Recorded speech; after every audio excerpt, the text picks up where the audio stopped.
देखो अरे चुप हो जाओ, सिर्फ देखो। देखो कौन सा पाठ कर रहे हैं हम? है ना। पहले बात तो देखो, जनन की विद्या कितनी है? कितनी विद्या होती है जनन की? 2 विद्या। कौन कौन सी? लैंगिक जनन किसके अंदर होता है? मनुष्य और यानी लैंगिक जनन के अंदर कितने जीवों की आवश्यकता होती है? 2 की आवश्यकता। और दूसरा कौन सा होता है? लैंगिक जनन कौन से जीवों में होता है? और के अंदर। फिर पढ़ते हैं हम क्या पढ़ते हैं? लैंगिक जनन। लैंगिक जनन किसे कहते हैं? ऐसा जनन जिसके अंदर 2 जीवों की आवश्यकता हो। किसे कहेंगे लैंगिक जनन? जिसमें 2 जीवों की आवश्यकता। उसे क्या कहेंगे हम? लैंगिक जनन। आए समझ में? अब लैंगिक जनन में 2 जीव कौन कौन से होते हैं? नर और मादा। इसके अंदर हम क्या पढ़ेंगे? एक तो पढ़ेंगे नर जनन तंत्र और एक क्या पढ़ेंगे? मादा जनन तंत्र। तो देखो सबसे पहले देखो मादा जनन तंत्र, है ना। मादा जनन तंत्र देखो ये ऐसा चित्र होता है। इसके अंदर मादा जनन तंत्र के अंदर कौन कौन से भाग होते हैं? तो सबसे पहले देखो कौन सा भाग होता है? अंडाशय।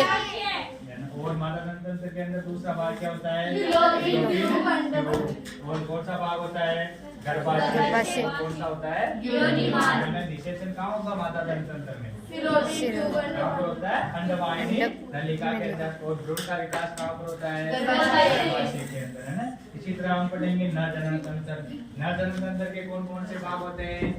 शुक्राणु, नलिका और रक्षण। और इसके अलावा कौन सा भाग होता है? समझ में? यानी जब नर जनन तंत्र से क्या निकलते हैं? शुक्राणु। क्या निकलते हैं? शुक्राणु। वो शुक्राणु निकल कर कहाँ जाते हैं? मादा जनन तंत्र। कहाँ जाते हैं? मादा जनन तंत्र। कहाँ जाते हैं? Fallopian tube. यानी शुक्राणु और यहाँ क्या मिलते हैं? अंडाणु। जब शुक्राणु और अंडाणु कहाँ पर मिलेंगे? फ्लोपियन ट्यूब आपस में मिलते हैं तो यहाँ पर क्या होता है? निषेचन होता है। निषेचन होने के बाद क्या होता है?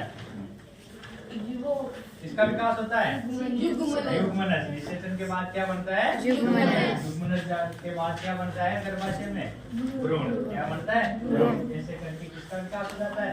बच्चे का निर्माण होता है ना। शिशु का निर्माण होता है। शिशु से क्या बनता है? बच्चा, है ना। और गर्भकाल की अवधि कितने महीने होती है? 9 महीने। समझ में? अब पढ़ेंगे हम दूसरा कौन सा? अलैंगिक जनन। अलैंगिक जनन किसे कहेंगे? जिस जनन में एक ही जीव की आवश्यकता होती है उसे क्या कहेंगे हम? अलैंगिक जनन। अलैंगिक जनन किस किस में होता है?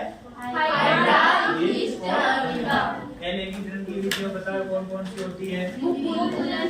मुकुलन और द्विखंडन और बहुखंडन। ये ध्यान रखना। मुकुलन किसके अंदर होता है? हाइड्रा के अंदर क्या होता है? मुकुलन। द्विखंडन किसमें होता है? अमीबा के अंदर द्विखंडन होता है, ध्यान रखना। और यीस्ट के अंदर भी होता है, ध्यान रखना, है ना।